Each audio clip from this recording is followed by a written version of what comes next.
Olá, gente, estou de volta para a segunda parte.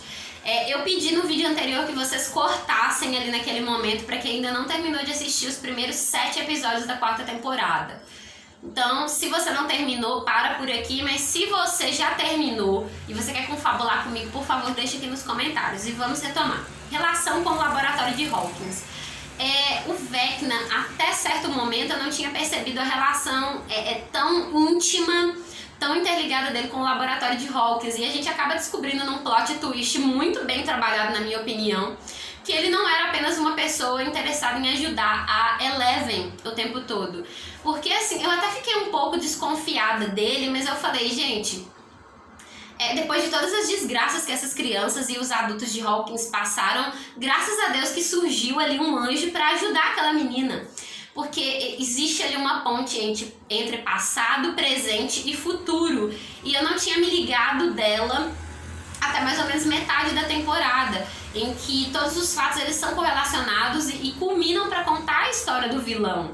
Então ele tá contando ali a história dele no passado, no presente e no futuro ao mesmo tempo. E essa foi uma correlação muito bem construída. Então a gente descobre que o 001 no laboratório de Hawkins torna-se mais tarde o Vecna por ação dele e da Eleven. Então aquela recuperação de memórias, o momento em que ele tá contando a história dele pra Nancy, através daquela possessão dos pensamentos dela, pra mim foi um dos momentos mais grandiosos da série. Me deixou muito feliz, muito satisfeita. Mais uma vez eu só tenho elogios a fazer. Apesar dos personagens chatos, de personagens que a gente gosta muito que foram apagados, esse foi um momento que pra mim compensou bastante eu esperar até o último instante ali, porque essa temporada ela foi um pouquinho mais longa, né? Os episódios eram de 1h e poucos minutos ali, então pra mim foi maravilhoso eu ter esperado até aquele momento. Apesar de eu ter me perdido em alguns momentos com personagens que eu gostava e que passaram a temporada praticamente toda apagados. Relação com a Hora do Pesadelo, que foi uma coisa que eu já tinha falado. Esse pé no horror me deixou muito, muito feliz, apesar de eu não gostar tanto de terror/horror. Eu gosto mais do suspense. Mas esse pezinho em A Hora do Pesadelo me deixou muito feliz. Inclusive as referências, eu não vou saber citar todas aqui pra vocês, gente, porque na verdade eu não me lembrei de todas as referências dos filmes dos anos 80, 90. Mas eu vi ali referências à Hora do Pesadelo, vi referências a Karate Kid, né, com o Murray, que ele tá praticando karatê nessa temporada. E aí tem um momento lá no avião que ele faz os mesmos movimentos do Daniel San, então me deixou muito feliz, porque é um filme que eu gosto. E ver Stranger Things fazendo esse tributo a Karate Kid e a Hora do Pesadelo me deixou muito, muito satisfeita e muita vontade. Uma coisa que eu gostei bastante nessa temporada também é para pessoas assim que gostam de pesquisas, de aprender coisas novas. A gente aprende uma coisa bastante interessante nessa temporada, que é a relação da música com diversas áreas do cérebro. Eu não sei se eu já falei aqui pra vocês no canal, gente, mas Stranger Things ela tem uma veia muito ligada a teorias da conspiração, principalmente aquela que fala sobre um laboratório secreto nos Estados Unidos, onde eram feitos experimentos com crianças, né? O projeto Montauk. E agora a gente tem mais um pé na realidade, né? Sem teoria da conspiração, que é relacionada à psiquiatria, à medicina em si, que fala como a música consegue afetar diversas áreas do seu cérebro e fazer com que isso desperte outras sensações em você, com que isso melhore um distúrbio que você tenha. E isso de fato se concretiza mais lá na frente quando a Max ela é atacada, né? Ela é acometida pela maldição do Vecna, onde a música consegue salvar ela e de repente fazer ali uma ponte entre os problemas que ela estava enfrentando desde o final da 3ª temporada até agora. Ela sentia muita culpa, ela vivia isolada por conta da morte do irmão dela, do Billy. Então a música ela conseguiu não só libertá-la da morte certa, como também fez com que ela conseguisse pelo menos um início de libertação com relação a esses sentimentos ruins que ela estava. Ela fez muito uma ponte com a depressão, com a culpa, com a ansiedade, com o isolamento. Então esse desenvolvimento da personagem dela pra mim foi bastante acertado. Fez com que as aproximassem mais dela também. Ela passou ali daquele personagem que tinha uma atuação muito grande, né? Que ela começou como a Mad Max, uma pessoa envolvida em jogos, mas depois ela passou a ser amiga da Eleven, ela passou a ser a namorada do Lucas, e agora ela teve um desenvolvimento muito maior, e eu sinto que agora ela de fato se tornou uma personagem de Stranger Things oficialmente. Uma personagem com uma identidade própria dentro do grupo, e não só uma personagem que chegou ali como um apoio, como uma amiga, como uma namorada. Agora ela tem uma identidade oficialmente dentro do grupo. Desenvolvimento das personalidades. Primeiro, o Steve. Eu percebi que ele se desenvolveu muito essa temporada como o líder.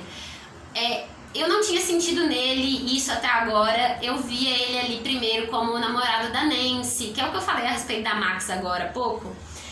Eu via ele como o namorado da Nancy, como o personagem popular, que é o clichê de algumas séries e filmes, como o amigo do Dustin. E aí ele começou a ficar mais atuante ali a partir da terceira temporada, ao meu ver. Se vocês discordarem, podem deixar aqui nos comentários. Ele ficou bem mais atuante ali ao lado da Robin, ao lado da Erica, ao lado do Dustin, e ele deixou aquela questão toda de ser um personagem de apoio aos principais para se reconhecer como líder dentro do grupo, para se sacrificar pelos amigos dele se fosse necessário. Então o desenvolvimento dele para mim também foi bastante satisfatório. O Lucas, a gente passa ali da ponte da popularidade para o afastamento do grupo e depois para a volta às raízes. O Lucas, ele começou a temporada buscando pela popularidade, né, no grupo do futebol, e aquele afastamento todo dos amigos dele, que eu sabia que alguém ia se afastar, além de Will e Eleven, por motivos óbvios, mas que ele se afastou muito do grupo em busca da popularidade, de um reconhecimento, ou mesmo em busca da própria identidade dele dentro de um grupo. E que mais tarde ele percebe que ele tá no grupo errado, graças a Deus ele não passou para a segunda parte da quarta temporada imerso naquele grupo horrível que ele estava, e que ele volta às raízes, que ele volta a se aproximar da Max. É uma aproximação bem sutil, mas para mim já é um bom começo, porque eles passam muitos episódios afastados, e eu gostava muito da relação do Lucas com a Max. Então essa aproximação bem sutil deles me deixou muito feliz. Eu espero ter um desenvolvimento maior, porque a minha preocupação é que nos próximos episódios de Stranger Things eles foquem muito na destruição do Vecna, no reencontro da Eleven com o 001, e se esqueçam de novo dos outros personagens, do Mike, do Will na gaveta. E como essa é a penúltima temporada, essa é uma preocupação, porque eu não queria que fossem deixadas essas pontas soltas. E são personagens com grande potencial para eles serem esquecidos. Então talvez fosse o caso de, não sei, a temporada 5 ela ser mais longa, ou de os próximos episódios me surpreenderem e cada um ser dedicado a um personagem, não ficarem só ali naquele embate Vecna 001 Eleven, que eu acho que não seria legal pra gente. Vamos ao próximo. Erika, atrevimento mais evidente, e Suzy, hacker mais evidente. A Erika, ela sempre foi muito atrevida, né? Muito audaciosa. Mas as cenas dela em específico nessa temporada, ela se mostrou muito mais atrevida, muito mais adulta, apesar da idade dela, e muito mais atrevida, muito mais atuante no D&D. Eu gostei muito da participação dela, da atuação dela. E, assim, as marcas que ela tá deixando através das temporadas tem me deixado bastante satisfeita. E a Suzy, que eu queria muito ver de volta, ela apareceu de novo como uma hacker muito mais habilidosa, muito mais talentosa. A única coisa que me deixou um pouco preocupada foi a falta de contato dela com o Dustin. Assim como, eu não sei se eu disse no vídeo anterior, mas se eu não tiver dito, vai ficar aqui agora. Essa falta de contato do Dustin com a Suzy me preocupou da mesma forma que a falta de desenvolvimento entre o Will e a Eleven.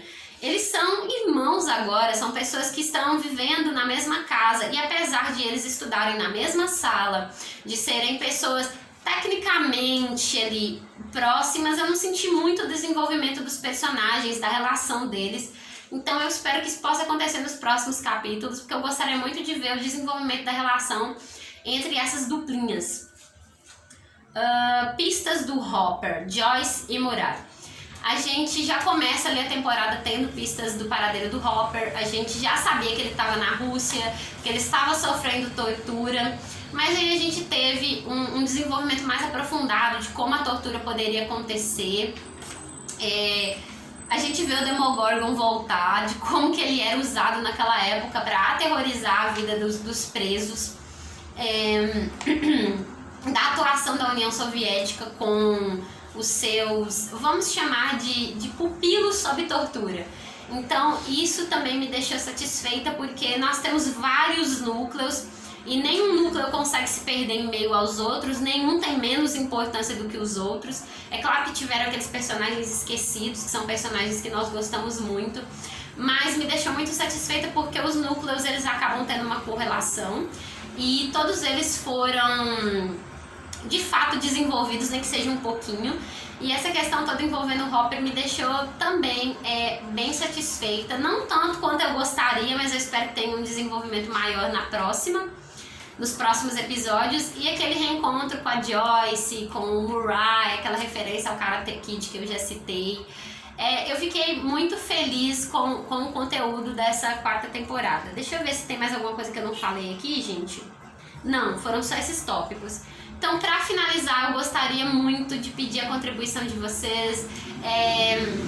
Queria saber o que vocês acharam da trilha sonora, porque pra mim foi bastante gostosa, eu me identifiquei. Do desenvolvimento dos personagens, se vocês concordam com alguns personagens que nós gostamos muito ficaram apagados.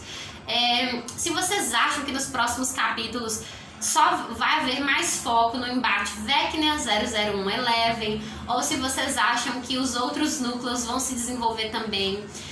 Se vocês acham que algum personagem vai se sacrificar, se vocês forem pedir a minha opinião, eu acho assim que alguém muito importante vai morrer, ou o Ed ou a Max, porque a Max de fato está em volta ali, né, toda imersa dentro da maldição. Apesar de ela ter escapado num primeiro momento, a gente não sabe o que vai acontecer nos próximos capítulos. E o que vocês acharam sobre o Vecna como vilão? Quais foram as partes que vocês mais gostaram? Eu vou adorar confabular com vocês. Deixem aqui nos comentários. Não se esqueça de favoritar esse vídeo. E se você também não gostou, não tem problema. Pode desfavoritar e deixa aqui embaixo uma sugestão de como eu posso melhorar. Não se esquece de me seguir nas redes sociais em @TatianaVieiraLoyola e de me escrever um e-mail, uma pergunta para labiafeminina@gmail.com. Um grande beijo, fiquem com Deus e até a próxima. Tchau!